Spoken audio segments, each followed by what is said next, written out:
Hello everyone. तो कैसे आप सब लोग? आई होप आप सबकी तैयारी काफी अच्छी चल रही होगी। तो एसएससी सीएचएल 2025 का टीयर 1 का एग्जाम हमारा सितंबर मंथ में होना था, लेकिन ये एग्जाम अभी तक कंडक्ट नहीं हुआ है।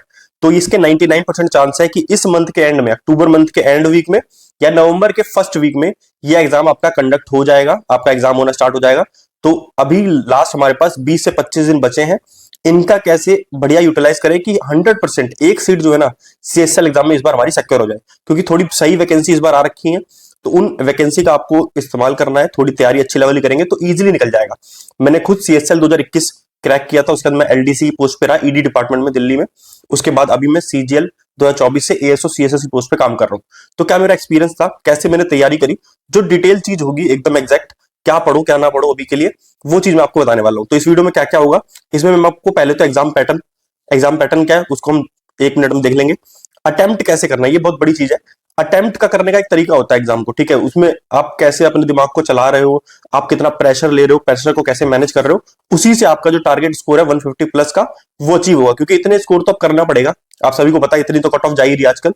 तो 150 प्लस का एक एम हमारे दिमाग में होना चाहिए, और वो अचीव कैसे होगा, पूरे स्टेप्स क्या है उसको अचीव करने के, वो मैं बताऊंगा आपको। सब्जेक्ट वाइज स्ट्रेटेजी, और हम देखेंगे कितनी कितनी वेटेज है। यहाँ पे हम वेटेज भी देखेंगे कि क्वेश्चन किस टॉपिक से आ रहे हैं और कितने मार्क्स के एग्जाम में आ रहे हैं। अगर परसेंटेज से आ रहे हैं तो कितने क्वेश्चन आ रहे हैं, ऐसी रीजनिंग में, ऐसी जीके में कहां से क्वेश्चन आ रहे हैं और कितने नंबर के आ रहे हैं। तो पूरी सब्जेक्ट वाइज वेटेज भी हम देखते चलेंगे। तो ये काफी इंपॉर्टेंट होगा। लास्ट टाइम में जिस चीज की वेटेज ज्यादा है उसको आपको ज्यादा ध्यान देना है, वो आपको इस वीडियो में पता चल जाएगा। तो सबसे पहले हम बात करते हैं एग्जाम पैटर्न के बारे में। यहाँ पे 4 सेक्शन होते हैं, इंग्लिश, रीजनिंग, मैथ्स और जीके। चारों सेक्शन इक्वल मार्क्स का होता है, 50-50-50 नंबर। हर सेक्शन से 25 क्वेश्चन आएंगे और हर क्वेश्चन 2 नंबर का है यहाँ पे। और एक भी क्वेश्चन आप गलत अटेम्प्ट करते हैं तो 1/4 की नेगेटिव मार्किंग 0.25 मार्क्स आपके डिडक्ट हो जाएंगे। 200 नंबर का टोटल पेपर है, जो कि 60 मिनट में, 1 घंटे में आपको करना है। ये एग्जाम पैटर्न है। आप लोग मॉक टेस्ट दोगे तो और अच्छे से समझ जाओगे। आप में से ज्यादातर लोगों ने ये चीज पता होगी कैसा एग्जाम पैटर्न होता है। नेक्स्ट हम बात करते हैं कि भाई टारगेट स्कोर जो है 150 प्लस का, ये कैसे अचीव होगा। सेक्शन वाइज हमारे क्या टारगेट्स होने चाहिए, ये बहुत इंपॉर्टेंट पार्ट है। और इस पार्ट को फुलफिल करने के लिए कुछ चीजें मैं आपको देने वाला हूं जो आपको एग्जाम से पहले जरूर पढ़ के जानी है, ठीक है। कुछ चीजें हैं, प्रैक्टिस मटेरियल है, वो भी मैं आपको बताऊंगा। इससे पहले एक बार कई लोगों को डाउट रहता है, भाई आप बता रहे हो 150 प्लस आपने स्कोर कराया है। मैं बता दूं, सीएसएल 2020 मेरा फर्स्ट अटेम्प्ट था, उसमें मेरा 168 स्कोर था प्री में, और जो कि मेरा सीएसएल का पहला एग्जाम था 168 था। लेकिन उसमें मैं पेपर 2 डिस्क्रिप्टिव होता था, उसमें यूएफएम लग गया था। जो लोग पुराने खिलाड़ी उन्हें पता होगा यूएफएम क्या होता है। सेकंड बार मैंने अटेम्प्ट किया 2021 का, उसमें मेरे 161 प्री में नंबर थे, डिस्क्रिप्टिव में 64, ऑल इंडिया रैंक 856 के अराउंड थी, जिसमें मुझे एलडीसी की पोस्ट ईडी डिपार्टमेंट में दिल्ली में ही मिल गई थी, ठीक है। यहाँ पे आप चेक कर सकते हैं स्कोर कार्ड, अभिषेक पांडे, ठीक है। तो एक अच्छी जॉब है, डिसेंट जॉब है। एलडीसी जॉब के बारे में आपको डिटेल में जानना है, कितनी सैलरी मिलती है, क्या काम होता है, क्या वर्किंग आवर्स रहते हैं, क्या क्या बेनिफिट्स है। तो इसके लिए मैंने एक डिटेल वीडियो अपने चैनल पे बना रखी है, पहले ही आप चेक करेंगे। एलडीसी इन ईडी ज्ञानी लर्नर, ठीक है, वर्क प्रोफाइल आप डाल देना, आपको वीडियो मिल जाएगी, डिटेल में आप देख सकते हो।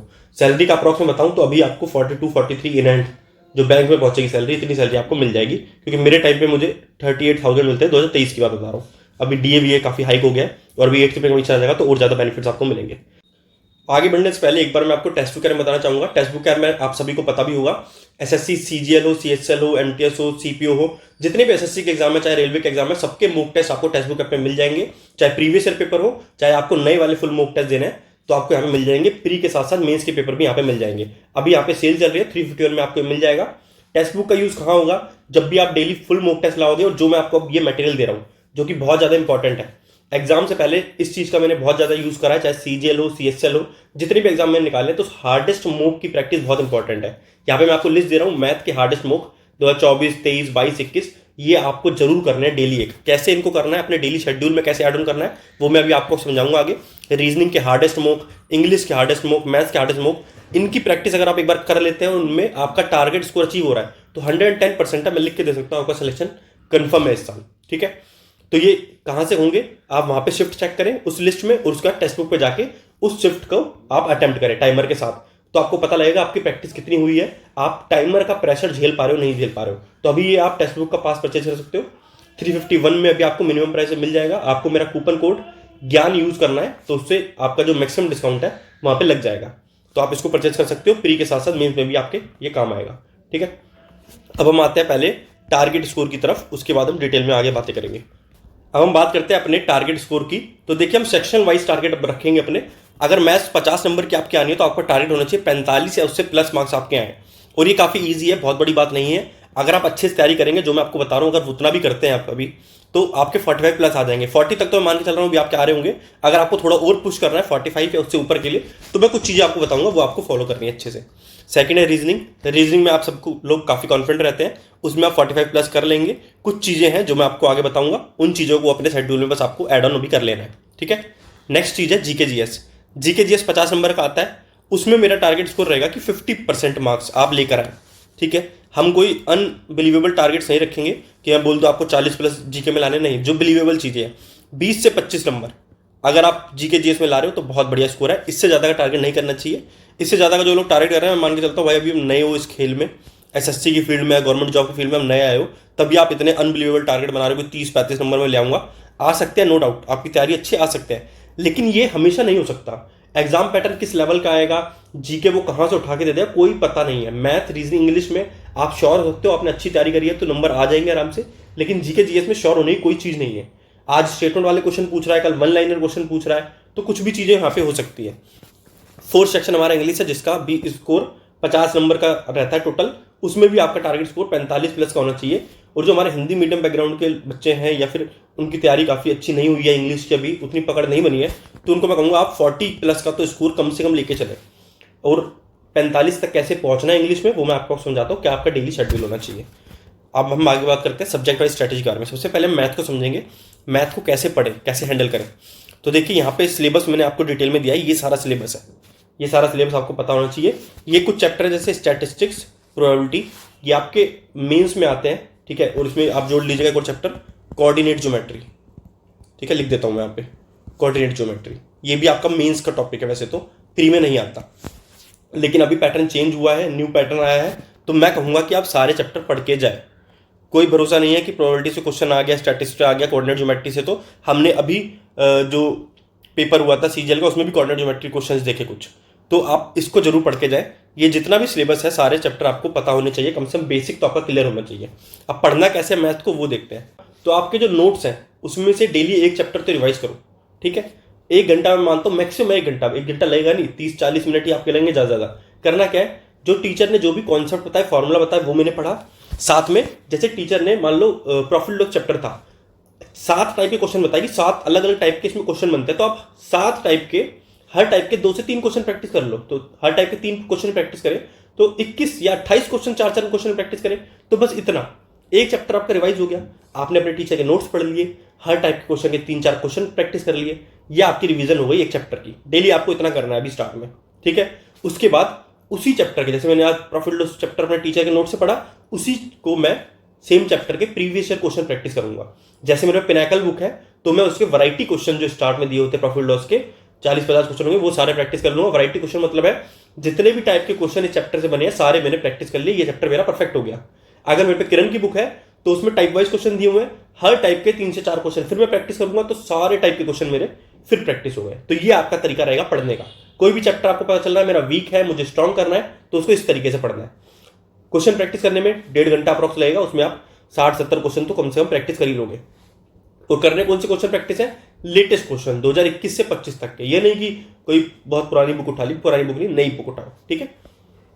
सेकंड स्टेज क्या होगा, जब आपको लगे कि मैंने सारे चैप्टर एक बार प्रैक्टिस कर लिया है, एग्जाम के बहुत पास पहुंच चुके हैं आप लोग, तो आपको क्या करना है, सेक्शनल मॉक टेस्ट देने हैं। जैसे अभी जो टाइम है वो सेक्शनल मॉक टेस्ट का है, और जो ऊपर वाला पार्ट बताया ना मैंने, फर्स्ट पार्ट, ये आपको अपने वीक पॉइंट्स पे काम करने के लिए बताया मैंने। जैसे आपने आज मॉक टेस्ट दिया, आपको पता चला यार मेरा अलजेब्रा वीक चल रहा है, तो आप ये फर्स्ट वाला पॉइंट जो है उससे अलजेब्रा चैप्टर पे लगाओगे, अपने नोट्स पढ़ोगे, अपने प्रीवियस ईयर क्वेश्चन प्रैक्टिस करोगे। सेकंड स्टेज है सेक्शनल मॉक डील लगाओ। सेक्शनल मॉक कैसे लगाना, वो मैंने आपको अभी लिस्ट दिखाई थोड़ी देर पहले, वो लिस्ट का स्क्रीनशॉट ले लेना, वो बहुत काम आएगी। सेक्शनल मॉक लगाया आपने, टाइमर के साथ लगाया, ठीक है। अब आपको वहां से वीक चैप्टर मिला, तो हम कहाँ आए, फर्स्ट वाले स्टेप पे आए। ये चीज बस रेगुलरली करते चलोगे, और एक ही बुक पकड़ लो, चाहे पिनाकल है, चाहे आप पे किरण है, चाहे जो भी प्रीवियस ईयर क्वेश्चन की जो एक बुक है, 10 बार 15 बार लगा डालो, ठीक है, बहुत जरूरी है। और ये सारे चैप्टर्स हैं, आपको पता है ये सारे के सारे पढ़ने हैं। ये रेड लाइन का मतलब है इसके बाद मैं सारे को क्या मानता हूँ, मैं मानता हूँ कि ये सारे एडवांस मैथ के चैप्टर है, क्योंकि इसमें फॉर्मूले हैं, डेली पढ़ने पड़ते हैं, रिवाइज करने पड़ते हैं। तो मेरे पास क्या था, एडवांस मैथ के शॉर्ट नोट्स से, एडवांस मैथ के शॉर्ट नोट्स बना रखे थे 15-20 पेज में, जिसमें सारे चैप्टर के शॉर्ट नोट्स थे मेरे पास। तो मैं उनको डेली एक चैप्टर उसमें से 10 मिनट लगते थे मैक्सिमम एक चैप्टर रिवाइज करने में, मैं रिवाइज कर लेता था, क्योंकि होना चाहिए ना कि यार नंबर सिस्टम के इतने सारे फॉर्मूले डेली डेली नहीं पढ़ूंगा तो याद नहीं आएंगे। तो ये तरीका मैं करता था। आप भी डेली ये कर सकते हो कि आपको लगता है यार मैं प्रोबेबिलिटी के क्वेश्चन या फॉर्मूला भूल जाता हूँ, मैं ज्योमेट्री के फॉर्मूला भूल जाता हूँ, तो आप शॉर्ट नोट्स बना सकते हैं उसके और डेली उसे रिवाइज करते रहेंगे तो काफ़ी यूजफुल वो चीज़ रहेगी। तो ये तरीका है पूरा मैथ्स को पढ़ने का। इसके अलावा आपको कुछ नहीं करना है, बस इसी को मल्टीपल टाइम्स आप करते रहेंगे तो एक दिन धार लग जाएगी आप में और बढ़िया आपका काम चलेगा। वेटेज आप देख सकते हैं सिलेबस की मैथ्स में कितने कितने क्वेश्चन कहाँ से पूछे गए CHL 2024 के प्री में, तो आप यहाँ देख सकते हैं। हिसाब से आप आगे तैयारी करो और आगे अपना प्लान बनाओ, ठीक है। डाटा इंटरप्रिटेशन के क्वेश्चन आते हैं, ठीक है, 4 क्वेश्चन आपको देखने को मिलते हैं, तो आप कर लीजिएगा एड ऑन। तो ये कुछ पैटर्न रहा है CHL 2024, ये टीयर 1 और 2 दोनों को मिला के पैटर्न था, ठीक है। तो ये आपको अभी भी अपने दिमाग में लेकर चलना है कि जितनी वेटेज है उस हिसाब से आप उस चैप्टर को अपना टाइम दे, उसको रिवाइज करने में उतना टाइम लगाए, ठीक है। नेक्स्ट है रीजनिंग। रीजनिंग में देखिए ये पूरा सिलेबस आपका लिखा हुआ है, ठीक है। ये सारा सिलेबस है, ये जो रेड बॉक्स में है ये कुछ मैं टफ चैप्टर्स मानता हूँ जिनकी हमें रेगुलर प्रैक्टिस चाहिए होती है। इन्हें हम कैसे हैंडल करेंगे वो बताऊंगा। नॉर्मल रीजनिंग के चैप्टर्स यहाँ पे लिखे हैं। यहाँ पे ये हमारा टीयर 2 के टॉपिक्स है वैसे तो, लेकिन अभी हमने जो फेस के एग्जाम हुए थे उसमें ये क्वेश्चन देखने को मिले थे, तो मैं कहूँगा कि इनका बेसिक तो आप पढ़ ही लेना, ठीक है, एग्जाम से पहले सही रहेगा, क्योंकि न्यू पैटर्न है, जो नई चीज़ें आ सकती हैं तो उसे हम छोड़े ना। जब हमारे सिलेबस में लिखी हुई है चीज़ें तो कम से कम इनको हम करके जाएं। तो क्या होगा, पहला स्टेप इसको कवर करने का रीजनिंग को। पहली चीज़ तो अगर किसी चैप्टर के बेसिक्स नहीं पता तो जरूर करो। इनमें से कोई भी चैप्टर आपका ऐसा है जो आपको लग रहा है कि मैंने पढ़ा ही नहीं, अभी तक एक बार भी नहीं पढ़ा, ठीक है, तो जरूर भाई ये नहीं करना कि बिल्कुल बेसिक भी नहीं पता इस चैप्टर का। हो सकता है उस चैप्टर का बहुत आसान क्वेश्चन है कि बिल्कुल अगर आपको एक छोटी सी बात पता होती है आप कर देते, तो कम से कम बेसिक जो चैप्टर आपके लिखे हुए हैं सिलेबस में उनका बेसिक तो जरूर करो। इसलिए मैं हमेशा जब भी स्ट्रैटेजी वीडियो बताता हूँ सिलेबस आपको डिटेल में जरूर बताता हूँ, ये बहुत इंपॉर्टेंट है। सिर्फ ये नहीं होना चाहिए ये पढ़ लो, इस बुक को उठा लो, ये सब नहीं, बिल्कुल जो ठोस बात है जो एग्जाम में आ रही है, पूछी जा रही है, उस पर हम काम करेंगे। इधर उधर भटकने का कोई फायदा नहीं है, एक रास्ता पकड़ो, उस पर डट के काम करो।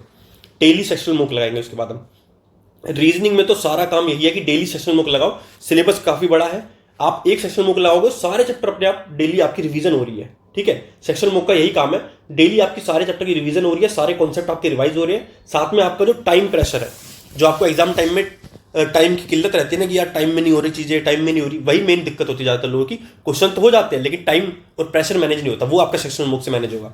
अब आपको पता चला टफ चैप्टर्स हैं, यहाँ पे टफ चैप्टर्स कौन से हैं, मेनली ये जो 5 चैप्टर आपके हैं ना रेड बॉक्स में, उनको मैंने टफ चैप्टर्स बताया, उनके आपको डेली क्या करना है, 5-5 क्वेश्चन हर चैप्टर के लगा लो। 5 चैप्टर है, 5 क्वेश्चन, 25 क्वेश्चन डेली प्रैक्टिस के लिए बनेंगे और आपके बहुत बढ़िया हो जाएगा। क्योंकि इसमें क्या होता है, ऑड वन आउट एनालॉजी में 3 के बाद 6 हो रहा है, 6 के बाद 9 हो रहा है, 9 के बाद क्या आएगा, तो इसमें आपको पता होना चाहिए यार मल्टीप्लाई कर सकता हूँ मैं, प्लस कर सकता हूँ, डिवाइड कर सकता हूँ, स्क्वायर कर सकता हूँ, मल्टीप्लाई करके प्लस कर सकता हूँ, तो बहुत सारी चेन बन सकती है, बहुत सारे रिएक्शंस हो सकते हैं।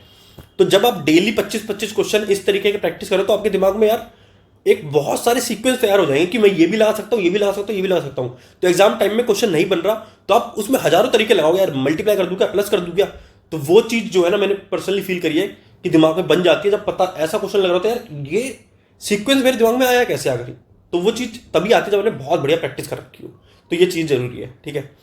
एनालिटिकल रीजनिंग जो है, जो मैंने आपको बताया ये है, इसकी आपको प्रैक्टिस करनी है। इसके लिए एंड गेम नाम का यूट्यूब चैनल है, वहां पे आपको काफी बढ़िया कंटेंट मिल जाएगा।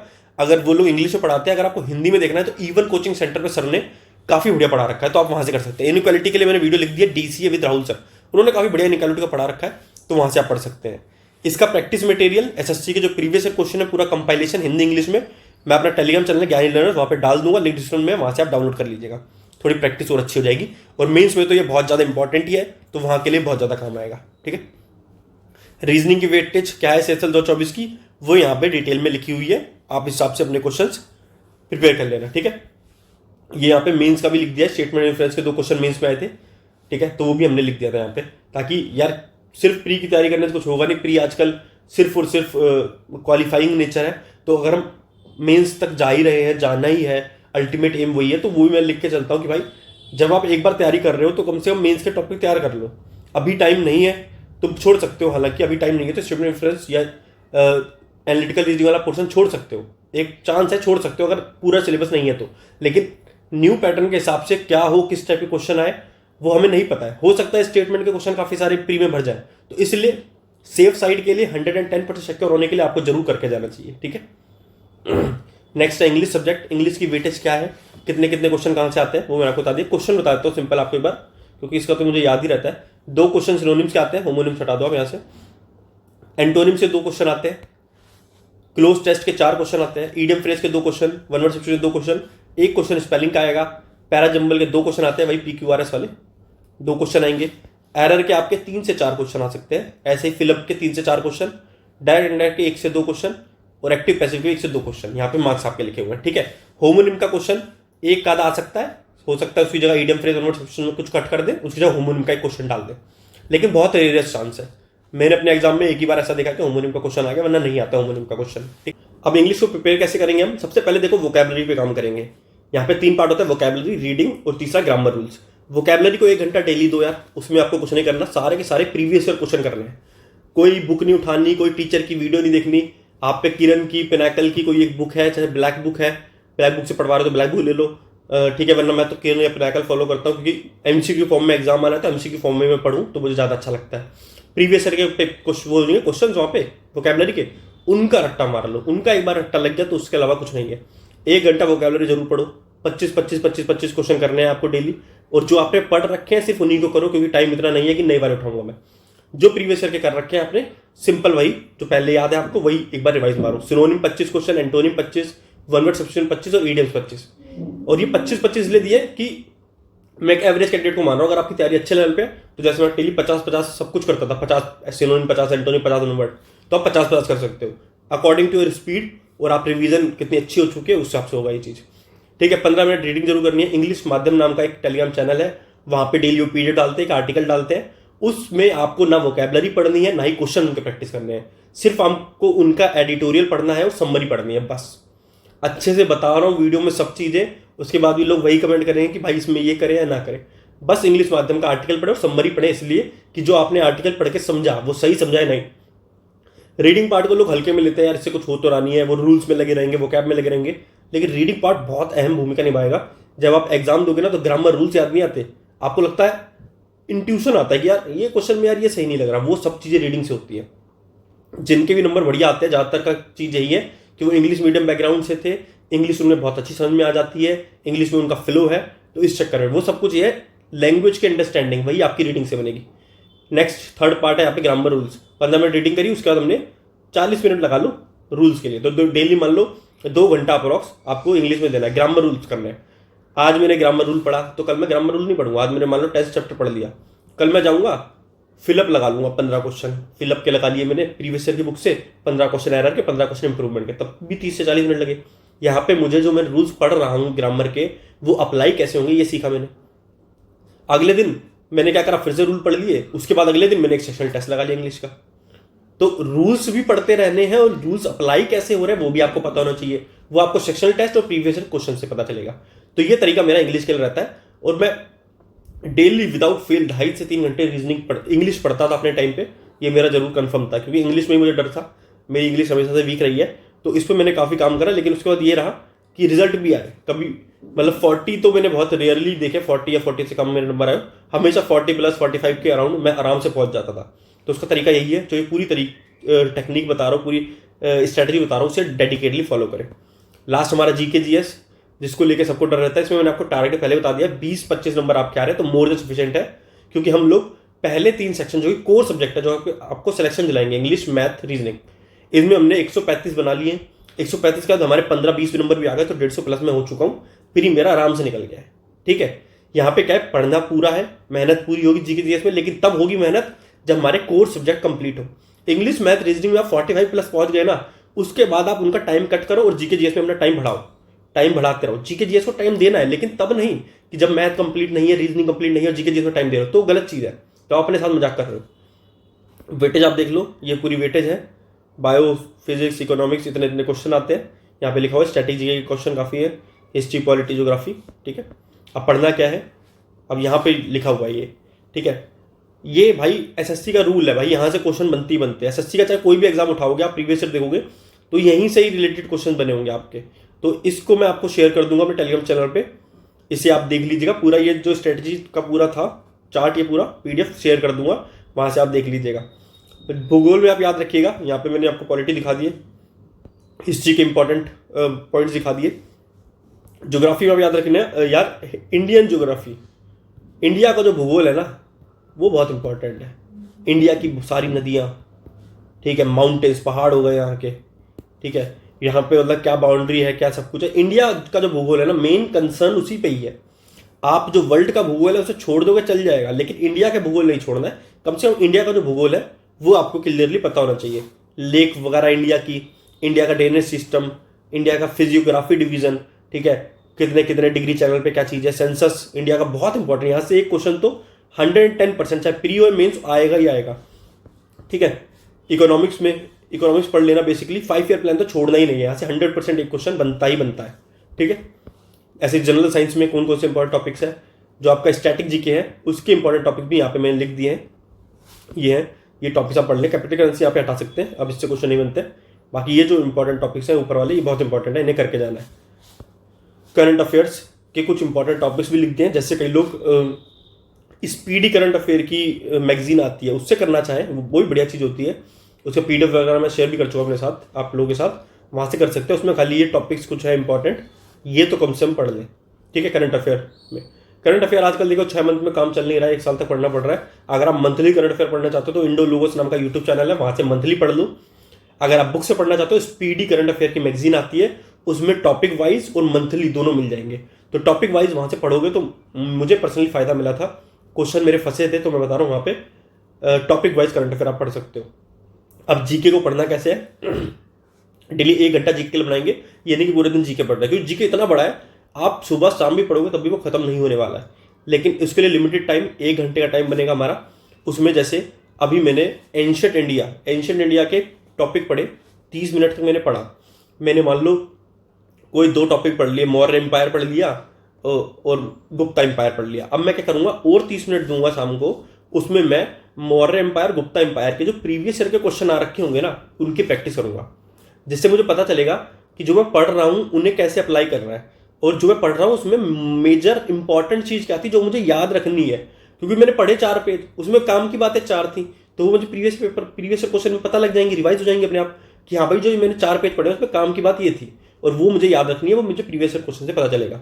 आप प्रीवियस क्वेश्चन सबके नहीं कर पा रहे हो, कोई दिक्कत नहीं, कम से कम पॉलिटिक्स, ज्योग्राफी और हिस्ट्री, इनके प्रीवियस क्वेश्चंस कम से कम 2 बार प्रैक्टिस जरूर कर लेना, बहुत इंपॉर्टेंट है। प्री के टाइम पे नहीं कर पा रहे तो कोई नहीं, मेंस पे कर लेना। अभी थ्योरी रीड कर लो कम से कम, प्री के टाइम पे जो भी इंपॉर्टेंट चीज़ें हैं उनकी थ्योरी कम से कम रीड कर लो आप, बहुत फायदा रहेगा। और जो करंट अफेयर है मैं कहूँगा टॉपिक वाइज करंट अफेयर कर लो। अब टाइम नहीं है कि आप मंथली करंट अफेयर हटाओ, टॉपिक वाइज करंट अफेयर कम से कम थोड़ी बहुत आप पढ़ सकते हो।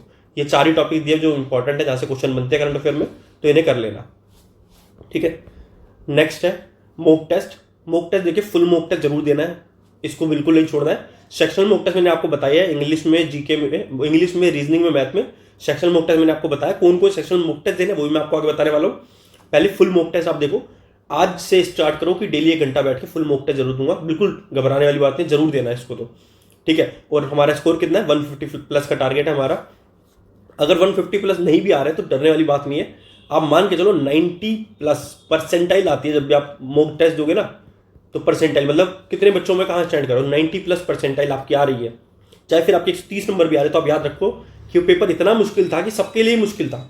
मेरे 130 नंबर भी 150 के बराबर है, ठीक है। 150 प्लस का तो टारगेट मान के चल रहे हैं हम दिमाग में, लेकिन हमारा मेन एम क्या है, परसेंटाइल। परसेंटाइल से पता चलता है क्योंकि अभी पेपर बहुत मुश्किल आ जाता है, टफ आ जाता है कि 150 हम कर ही नहीं सकते। तो उस केस में घबराने वाली बात नहीं, 150 नहीं आए तो वो चीज़ आपको पता कैसे चलेगी, जब आप रेगुलरली मॉक में 90 प्लस परसेंटाइल लाओगे तो आपको पता चलेगा कि अगर मेरे कम नंबर आ रहे तो खाली मेरे नहीं आ रहे, पूरे दुनिया के कम नंबर आएंगे। क्योंकि मेरी तैयारी तो इस लेवल की है कि मैं 90 परसेंटाइल तो क्रॉस कर देता हूँ। मैं हमेशा 150 प्लस लाता हूँ, चाहे वो 150 दिखते ना हो, क्योंकि 90 परसेंटाइल प्लस मतलब हमेशा आपके 150 प्लस नंबर है, आप बहुत बढ़िया स्टैंड कर रहे हो। तो उसके लिए आपको रेगुलरली 90 प्लस परसेंटाइल मॉक्स में लानी पड़ेगी। मॉक सिर्फ देना नहीं है, उसके बाद एनालिसिस करना है। एनालिसिस में क्या करना है, 3 क्वेश्चन बनेंगे। पहला जो आपने अटेम्प्ट ही नहीं करा, अटेम्प्ट नहीं करा तो आपको देखना है क्यों नहीं करा। ये चैप्टर वीक है तो जो भी उसका तरीका मैंने आपको बताया, मैथ में, इंग्लिश में, रीजनिंग में, वो तरीका लगाओ, उस चैप्टर को अपना स्ट्रांग बनाओ। सेकंड, अगर वो क्वेश्चन रॉन्ग हो गया तो क्यों रॉन्ग हुआ, सिली मिस्टेक थी तो आप नोट डाउन करो क्या सिली मिस्टेक थी। मैंने क्वेश्चन पढ़ने में गलती करी, मैंने समझा नहीं, बहुत तेज रीड करा, क्योंकि सिली मिस्टेक बहुत ज़्यादा इंपॉर्टेंट है। सिली मिस्टेक को जब तक आप पॉइंट आउट नहीं करोगे और उसे डेली याद नहीं करोगे कि हाँ ये मेरी सिली मिस्टेक्स होती है, तब तक वो हटेंगी नहीं। और यही थोड़ी थोड़ी सिली मिस्टेक्स बहुत ज़्यादा स्कोर आपके कम कर देती है। ठीक है, टाइम ज़्यादा लग रहा है एवरेज से किसी क्वेश्चन में, आपको 12 पता चल रहा है कि यार नंबर सिस्टम में क्वेश्चन में हमेशा मुझे ज़्यादा टाइम लगता है, तो वो चैप्टर आपका स्ट्रॉन्ग नहीं हुआ है। चाहे रीजनिंग में कोई चैप्टर है, आपका कैलेंडर में हमेशा बहुत ज़्यादा टाइम लग रहा है, क्वेश्चन आता है तो कैलेंडर का, तो आपका वो चैप्टर वीक है। तो उस चैप्टर के जाके बेसिक पढ़ो, उसके प्रीवियस ईयर करो, उसको स्ट्रॉन्ग बनाओ, फिर आके मॉक टेस्ट दो नेक्स्ट डे। ठीक है, अनअटेम्प्टेड रॉन्ग क्वेश्चन है मैथ रीजनिंग का, या फिर आपको लग रहा है कोई न्यू टाइप मिल गया मुझे मैथ का, परसेंटेज का मैंने क्वेश्चन इस टाइप का पढ़ा ही नहीं कभी, तो उसे नोट डाउन करके रखो। ठीक है, उसका कम से कम स्क्रीनशॉट लेकर रखो कि एग्जाम से पहले एक बार मैं उसे रिवाइज करके जाऊंगा। कोई टॉपिक वीक था आपका, प्रिपेयर नहीं है, तो आज ही उसे प्रिपेयर करो, फिर नेक्स्ट डे नेक्स्ट मॉक दो। सिली मिस्टेक जैसे मैंने प्लस को माइनस पढ़ लेते हैं कभी कभी इतनी स्पीड में पढ़ते हैं कि नॉट लिखा था बीच में नॉट पढ़ना ही भूल जाते हैं। तो वो चीज़ें मैं क्या करता था, एक पेज पे नोट डाउन कर लेता था अपनी सिली मिस्टेक्स, उन्हें दीवार पे लगा दिया था, उन्हें डेली रीड करता था, और जब भी मॉक टेस्ट देने बैठता था उससे पहले देखता था अपनी सिली मिस्टेक के पॉइंट, फिर मॉक टेस्ट देता था। उससे मैंने खुद महसूस करा कि बहुत ज़्यादा सिली मिस्टेक मेरी कम हो गई, और नंबर अपने आप ही, जब सिली मिस्टेक कम होंगी तो नंबर अपने आप बढ़ जाते हैं। तो ये चीज़ बहुत इंपॉर्टेंट है। ये सेक्शनल मॉक टेस्ट है, जो भी मैंने आपको मैथ में सेक्शनल मॉक टेस्ट देने को बोला है वो ये लगाओगे आप। ये सबसे नंबर 1 पे है, ये सबसे मुश्किल है, ये थोड़ा कम मुश्किल है। ठीक है, ये 5th नंबर के, तो आप लगाना स्टार्ट करो, ये बहुत इंपॉर्टेंट है। सेक्शनल मॉक टेस्ट इन्हें लगाना है। रीजनिंग में ऐसे दे रखा है, ऐसे इंग्लिश में सेक्शनल मॉक टेस्ट दे रखा है आपको हार्डेस्ट, तो ये आपको प्रैक्टिस जरूर कर। तो ये था आज की इस पूरी वीडियो में, सब चीज़ें मैंने बता दी A to Z, जो भी मैंने फॉलो करी अपनी लाइफ में अपने एग्जाम टाइम में, वो सब चीज़ें मैंने आपको दी थी यहाँ पे। बस क्या है, देखो रास्ते एकदम मैंने परफेक्ट बताया, इसकी मैं पूरी गारंटी लेता हूँ 110%। रास्ता मैंने आपको एक एक पॉइंट, यहाँ पे एक एक बात है ना, कुछ गलत नहीं है। सारी चीज़ें जो मैंने अपनी लाइफ में उतारी हैं, जो अपनी लाइफ में फॉलो करी है, वही मैंने आपको बताई है। बस इसके बाद आपको ट्रस्ट रखना है और मेहनत करनी है।